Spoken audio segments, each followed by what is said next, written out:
Hello, I am so excited to be here with you today. This is day one, session one of the book club for the Ultimate Deployment Guide.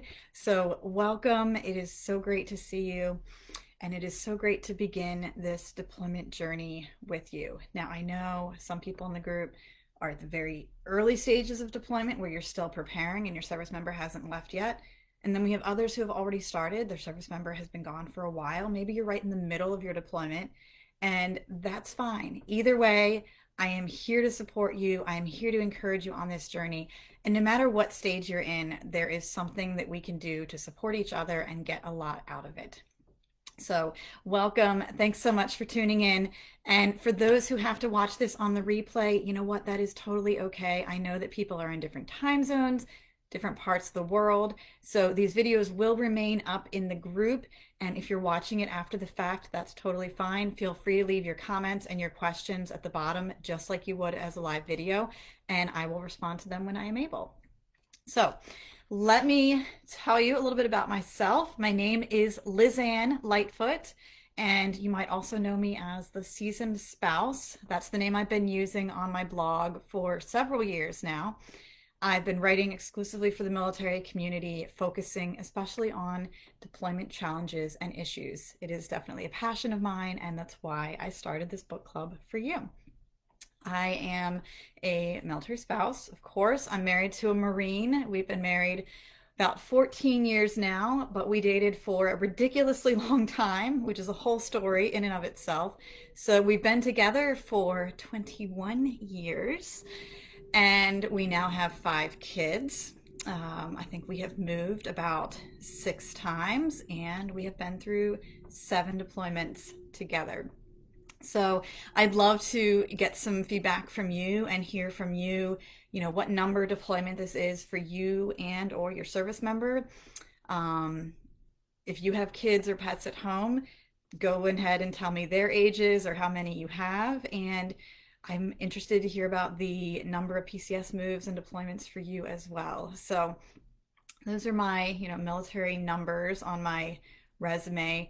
But really, I'm a mom, I'm a writer, and I'm someone who just has a lot of passion for supporting others and encouraging others. And that's born from my own challenges and struggles going through deployment on my own, often not having support from a military community. I mentioned that I dated my husband for a very long time, and during those 7 years, he did 3 combat tours to Iraq. He was wounded during that time. And we spent that whole time living on different sides of the country. He was stationed in 29 Palms, California, and I was doing college and my first job in the Washington, D.C. area.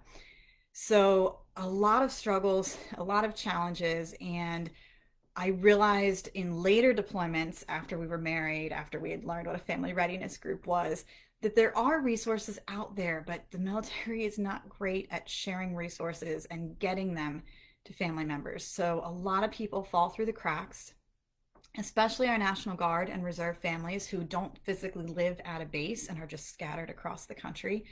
And the more that I started talking to other spouses and exploring these challenges, I realized that there was such a need for a community like this to gather people from various branches, various units. I don't care which branch your service member is. As far as I'm concerned, a deployment is a deployment. Doesn't matter what part of the world they are in, or how long they've been gone, or even whether you're married or dating, newly dating, engaged.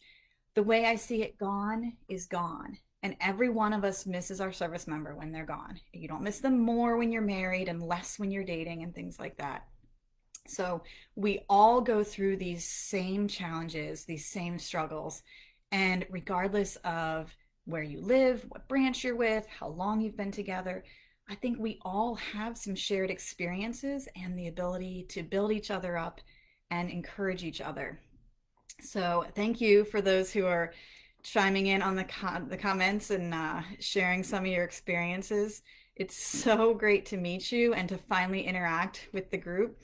I know that we've been building this up for a while and talking about ways to build community.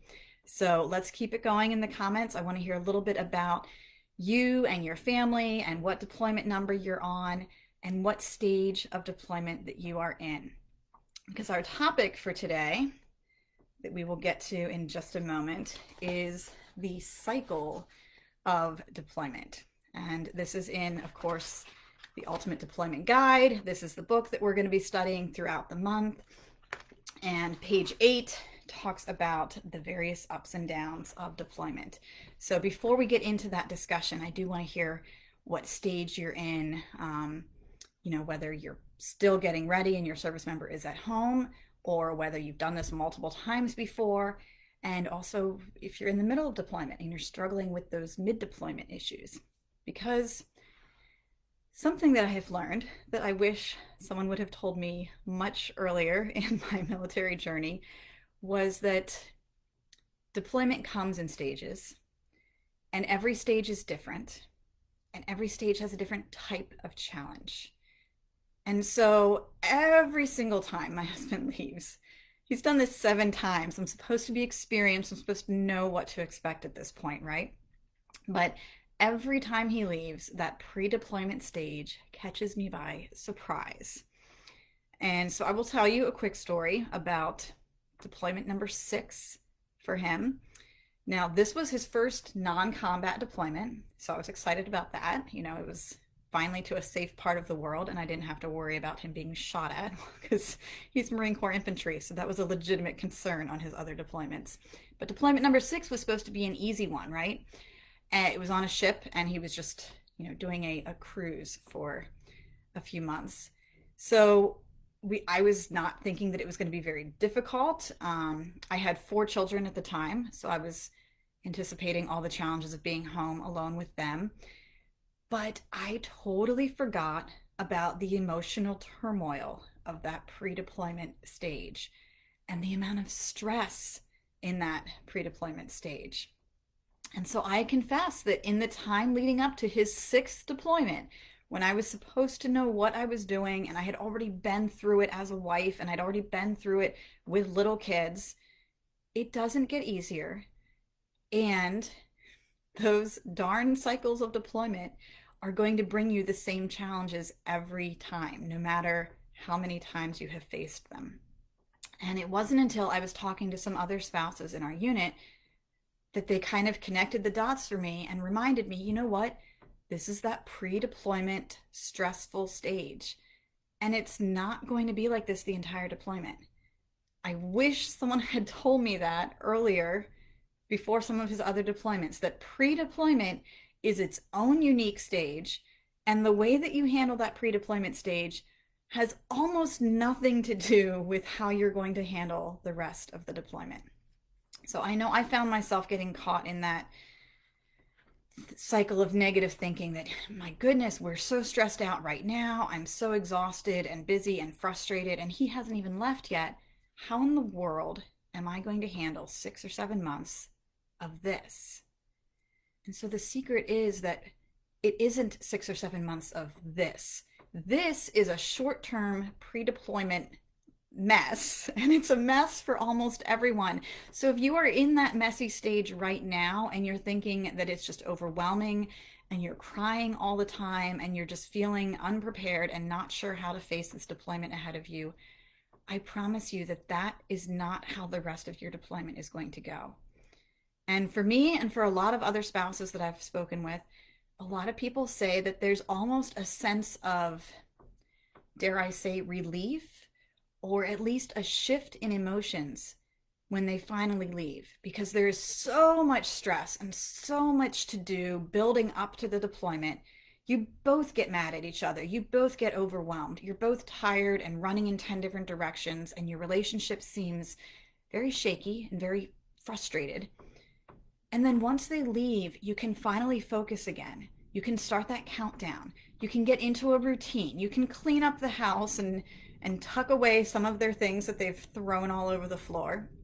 And you can kind of get into that deployment mode. So that is a completely different stage of deployment, and you need different skills to handle the deployment than you do to handle that pre-deployment stage.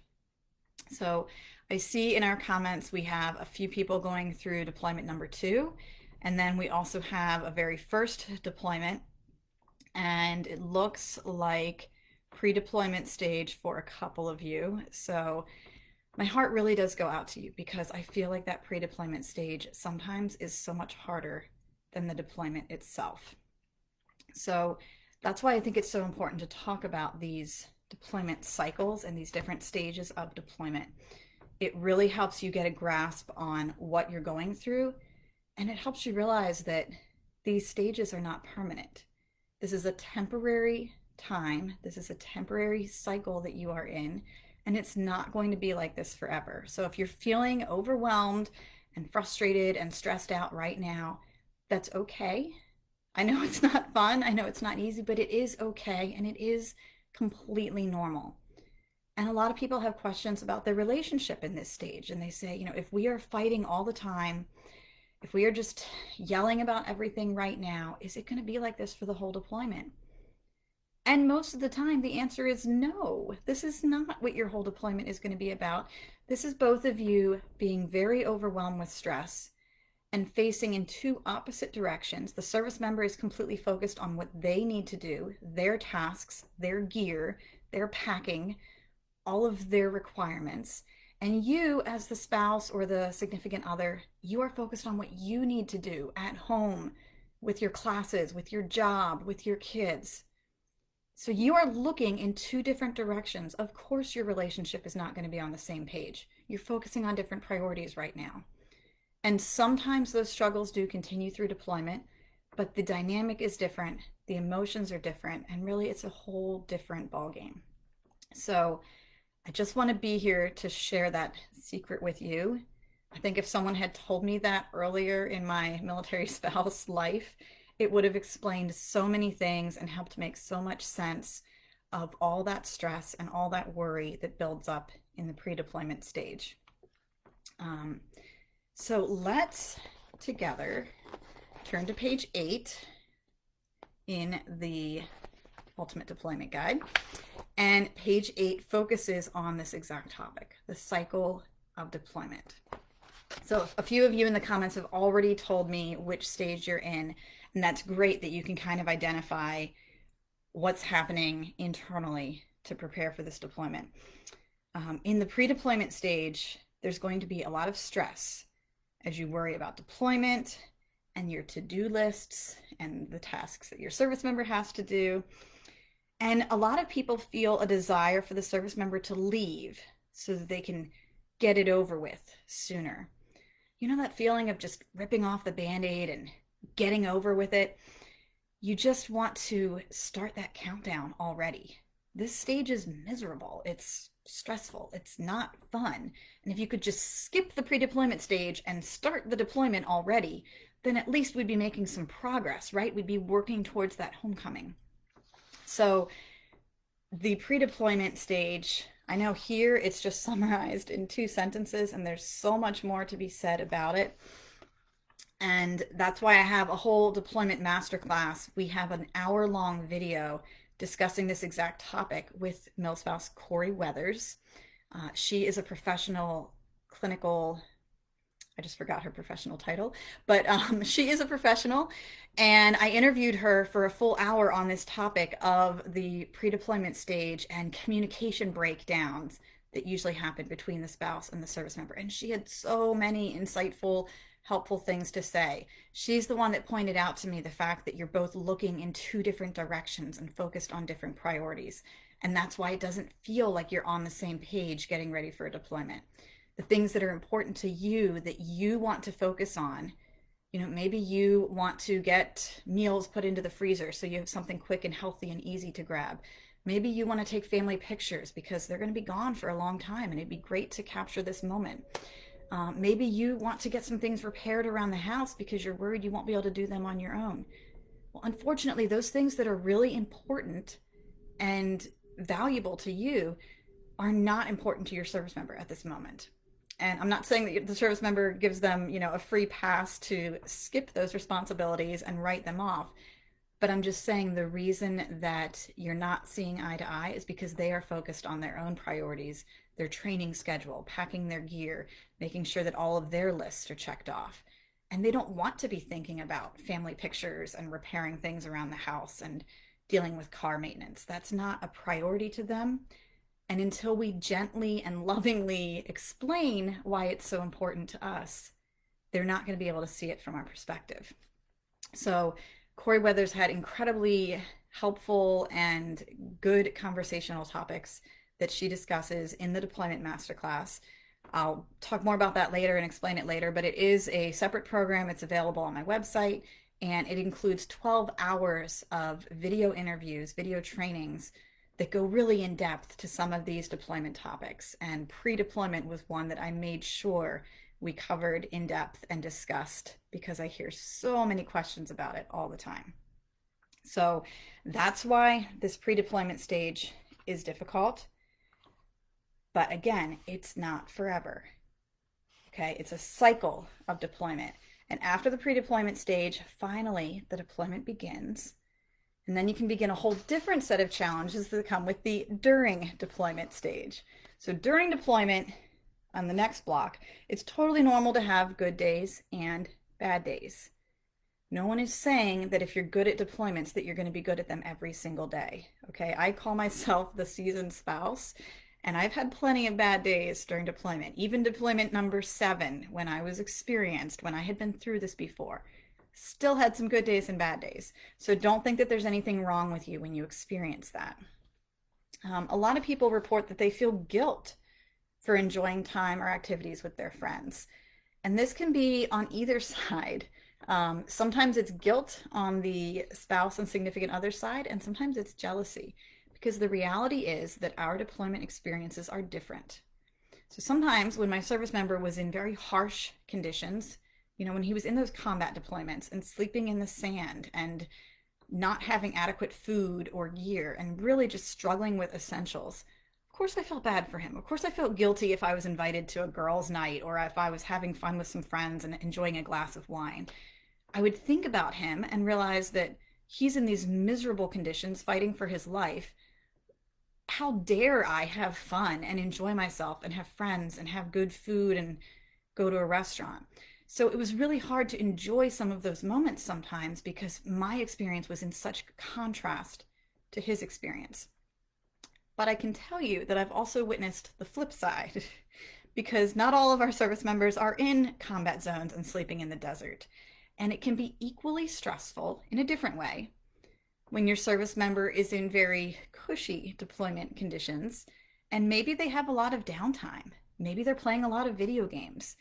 Maybe they're getting to play tourist and they're getting, time off in their deployment area where they get to visit local sites or take a weekend off in a city and go out with some of their deployment buddies to a restaurant or a bar. And you are struggling at home trying to balance your job and your college classes and your children and your pets and things breaking and the cars acting up and the dishwasher's leaking. You're dealing with all of that and you're saying, excuse me, you're going out to the bar this weekend with your friends? Are you kidding me? So either way, whichever side you're on, whether you have the easier job or the harder job, and like I admit, there's definitely deployments where the service member has it harder, and there are sometimes when maybe the spouse or significant other has it harder. The point is not to fight about who has a harder job, but to find ways to encourage each other and to work together through these problems. So a lot of people do admit feeling guilt and having a hard time enjoying themselves when the service member is away. And a lot of people on the flip side feel resentment that their spouse has downtime when they're feeling so overwhelmed. And neither one of those things, neither the guilt nor the resentment, is healthy. So it's very important to find ways to work that out, to discuss that in, non-confrontational, healthy, loving ways with your spouse or your service member, and discuss what you're going through, what you're perceiving that they are going through, and find some common ground that you can work together. Okay, maybe you're feeling overwhelmed with all the tasks at home and them constantly demanding FaceTime calls or letters or emails or texts or whatever. Maybe that feels like one more overwhelming chore to you. So every time you're tempted to blow them off, they think that you don't care about them or don't care about the relationship. But the reality is just that you're tired and overwhelmed and stressed. So if you can explain that reality to them, then you can probably come to a compromise on when you would be able to do those FaceTime calls and text messages and things like that. So that's why the during deployment challenges and the during deployment stress, it's still stressful. It's still frustrating, but it's a different type of problem than we face in this pre-deployment stage. And so that's why I reminded you that in the beginning, if you are having trouble in your relationship and in your communication with your spouse, if you're having trouble during that pre-deployment stage, don't think that the whole deployment is going to be like this. There will come different challenges and different stresses during the deployment, but there's no need to necessarily like sit down and hash it all out in that pre-deployment stage because the situation is going to change so quickly. So sometimes the best advice is to let things calm down, be patient, give them time, and find out how many of these problems are being caused by deployment itself and how many of them have secondary causes. So a lot of people that are watching right now, you told me that you're in either the pre-deployment or the during deployment stage. So that's why I've spent so much time on them. There are two more stages to the cycle of deployment, and I'll touch on them quickly because even if they are not in your mind right now, eventually you are going to get there. I know it seems very far away, and it seems like homecoming is, not even on the radar right now. It's not even showing up on the screen, but you are going to get closer. And so the next part of the deployment cycle, when things shift and change again, is its own category called near the end. Now, this is a whole different beast than the during deployment cycle. Because during deployment, people usually kind of find some type of routine. They find a way to kind of coast along. I'm not saying it's easy coasting, but you do find these steady ways to level out and get through deployment. And then all of a sudden, near the end, things change and the stress just goes up, and suddenly the to-do lists come back out, and there's all this emotional and physical challenges to deal with again. And people bring this up because it catches them off guard. It catches them by surprise. On the one hand, of course, you're excited for homecoming. You've been counting down for months. You just cannot wait. You've been watching that little chart go from, 99% left, and then it goes all the way around, and now you just have 5 or 10% left on your little pie chart. So it's super exciting. But you also get caught in this feeling that time is dragging. During deployment, maybe you managed to come up with a healthy routine. Every Monday you worked out, every Tuesday you talked to a friend, and every Wednesday you had your own little me time. You had these routines, you have these systems, things that are working for you or for your household and your kids. And near the end of deployment, suddenly that all changes. You have to prepare to make room for the service member in your life again. And the way that you've been interacting with them during deployment is not the way you're going to interact once they're finally home. So your life takes a shift, and change, even when it's good change, is stressful. So again, you feel the stress of having a huge to-do list. Maybe there's all these things that you wanted to accomplish during deployment and you didn't quite finish them. Or maybe you really need to straighten up and clean the house and you haven't gotten around to that yet. So that stress kind of weighs on you. It feels like not only am I managing all these things that I've been managing for months, but now I have all this other stuff to do too. And sometimes toward the end, it can feel like everything is falling apart and that you just can't handle it anymore. And we call that the deployment wall, which I'll probably talk about in another episode. But toward the end of deployment, when the end is in sight, it seems like we suddenly realize the true weight of what we've been doing all these months. And that really weighs on you physically and emotionally. It just becomes a lot harder to get anything done. And we expect to have this burst of energy. We expect to be happy at the end of deployment. We expect that like the sun is going to come out and the birds will sing and everything is going to be great leading up to homecoming. And I think the reality is just in such contrast to that it makes us even more frustrated that the sun is not shining and the birds are not singing. And in fact, we're still dealing with all of the weight and the heaviness of deployment. And why in the world is it not over yet? So near the end is its own little unique, stressful time. And it has a lot of similarities to the pre-deployment stress, okay? Pre-deployment stress is brought about by a huge change in your life. Suddenly you have all these things to do, a lot of questions, a lot that you need to handle without the service member.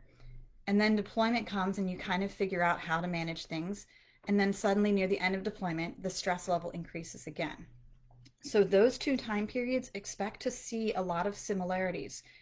And maybe the ways that you calm yourself down and cope with those time periods, especially in the pre-deployment, that might come in handy as you get closer to the end of deployment. So finally, let's just wrap up talking about this reintegration stage, which is what we're all excited for, what we all count down for. Reintegration is partially homecoming, but homecoming is just one day. And the reintegration stage is the rest of the deployment cycle, which unfortunately does continue after homecoming day. And a lot of people have questions and concerns about this too. They think that, of course, I'm going to be happy on homecoming. Of course, I'm excited when my service member comes home. But then what happens the next day? Do things go back to normal? Will our relationship need to adjust? Are they going to feel weird being in the house? Like, how are we going to act around each other in this time after deployment? And that's what reintegration is all about. And again, we'll cover this a lot more. I'm just letting you know kind of what to expect. During reintegration, you of course feel that joy of being united again, but it's mixed with the frustration of adjusting to a new normal. Maybe you've set up new routines. You are eating a certain diet. You have your own methods of when you're working out or when you're not working out. If you're a parent, you've figured out how to be a solo parent. You're taking care of the kids on your own. You probably have some rules with the kids, some things that are working for you. And when your service member comes home, adding them into the mix is a big change. So of course you're excited to see them, but there's also this adjustment. You have to come up with a new normal as a couple again, as a family again, and things are going to be different. And then there's also this weird sensation where you end up missing the friends and the activities that you enjoyed during the deployment. If you changed your habits and your routines, maybe you joined the gym, maybe you ended up having a close group of friends that you either called or chatted with or did Zoom calls with on a regular basis. Maybe you joined a book club like this. You've made connections. You're building your community. You're doing things during the deployment for yourself. And sometimes when your service member comes home, you drop all of those things because, hey, they're home now. And what you don't realize is that you've just dropped some of your support network. You've dropped your friends. You've dropped your activities. And so suddenly you're missing them. And then you feel guilty for missing things that you did when your service member wasn't here because aren't you supposed to be happier now that they're home? Shouldn't you feel fulfilled having your service member home and not need those activities anymore?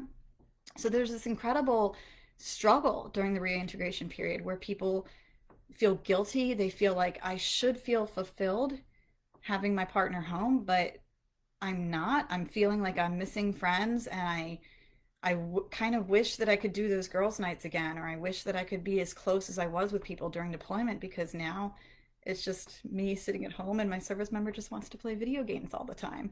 So definitely reintegration is not a day. It's part of the cycle, and sometimes it takes a month or so before your relationship can kind of come full circle. You're never going to go exactly back to the way that things were before deployment because you've grown. You've changed, and so has your service member. Okay, months have gone by. Your life has continued to be lived. So neither one of you is going to be the exact same person that you were before. And that is okay. I know that during my first deployment, when I was dating my Marine, I was in college. He joined the military just after September 11th, 2001, and went through boot camp and went to Iraq very shortly afterwards. So it was a year where we spent a lot of time apart. There were enormous changes happening for both of us. I was in classes and choosing majors and trying to pursue internships and jobs, and he was, preparing for combat and the craziness of invading Iraq. So a lot of changes and stress were happening all at once. And for a long time, I felt like I couldn't change anything. I couldn't do anything different because I was happy when we were dating. We seemed to like each other. But what if when I started to meet new friends or join new groups or explore new hobbies. What if I changed as a person and he came back and didn't like that person? And so for a long time, I felt kind of frozen, as if I needed to preserve my life exactly the way that it was before he left so that he could come home to the exact same girl that he had left behind. And I quickly learned that that is completely impossible and ridiculous and not healthy. So I do not encourage you to do that. I don't want you to be frozen in time during this deployment. I know that it is not going to be easy. I know that it's not just going to be a bloom where you're planted and be happy with what life throws in your direction situation. But I also know that it's okay to pursue new things, to explore and to build new friendships and new interests and new hobbies. So that is some of what we're going to focus on in this book club. So with that, that is our day one, session one discussion on the cycle of deployment. I would love to hear the questions that you have about that deployment cycle. It's a term that maybe your unit has used before, and I'm curious how the military units are discussing this time leading up to deployment or the early stages of deployment with you. If they have given you any tips or strategies to help things go smoother during this stage, then please share them with the group, because we would all like to benefit from that. And I will explain a little bit how this book club is going to work. So we're going through this ultimate deployment guide. And I know I've mentioned before, and it's pinned up at the top of the page, you can either get it as this paperback edition. This is available on Amazon. This one's convenient because it has everything printed in color for you. But you can also just get it as a printout on my site. That's also in the link at the top of the page. And that way you can choose which pages you want to print. You can put them into a binder. You can put them into reusable plastic sheets and, rewrite on them during each deployment. I don't mind which one you do, but I definitely encourage you to grab one of those versions so that you can go through it with us. So we are going to have 3 discussion sessions each week throughout the month of February. Today we only did 1 page, and that's okay. This was an easy intro just to talk about the basic cycle of deployment. Usually we'll cover several pages in a session. And I will tell you that on Wednesday's session, we're going to get into the real nitty-gritty where everybody has more questions. All right, we're going to be talking about pages 1 through 4, the essential paperwork that you need. This is probably similar to a list that your military unit has given you. Hopefully they've given you. We're going to talk about, oh, sorry, I'm backwards. This is the emergency contact info. This is the emergency essential paperwork. Emergency contact info, we're going to talk about those phone numbers that you need to gather now before deployment begins so that you will be prepared for deployment emergencies. We'll talk about the essential paperwork that your unit has hopefully discussed with you. And we will talk about the things to do both before and during deployment. These are some things that you do not want to skip on your to-do list. And finally, we have a place to write down important passwords, and I'll explain why that's important. So before each session, sometimes we have homework, sometimes we don't. Before each session, I do encourage you to read those pages. Like I said, these pages are very detailed and very technical.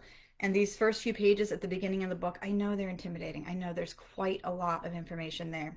So we are going to go through them in our next session, but I hope that you would look over them before and kind of jot down any questions that you have or underline something if you don't know what that term is. And we'll talk about it as a group to make sure that everyone is caught up. And then after the session, that's when I encourage you to sit down and personalize these pages. I left them blank for a reason. They have checklists on some of them. They have blank lines to fill in. After we talk about why you need to have emergency contacts, after that session, I would love to see you fill in this page so that you have an emergency contact person written down for any situation that can happen to you. And then we want you to get those numbers saved in your phone so that they will be here and in your phone. No matter what happens, you'll have access to them. So today's session doesn't really have homework unless you want to ask follow-up questions in the comments. I just want to hear about where you are in the deployment cycle anything that has maybe surprised you about the deployment cycle so far. Maybe you were caught off guard in that pre-deployment stage the way that I was. Or maybe you're finding that that during deployment stage is totally different than pre-deployment. So go ahead and let me know about those in the comments. Ask any questions that you have. Our next session will be on Wednesday. And I explained before, we are going to do things at different times. We're going to mix it up. This session is during the day. I know that people work. I know there's people, we have at least one person overseas that said, she can't watch this session because she's in Japan and it's nighttime there. So shout out to those who are watching after the fact from Japan. You can watch these anytime after the live video post. I will make sure that they stay in the group and you can continue to tune into them throughout the month. But our next session will be on Wednesday. It will be in the evening at 8 p.m. Eastern Time. There'll be a reminder to come up in the group.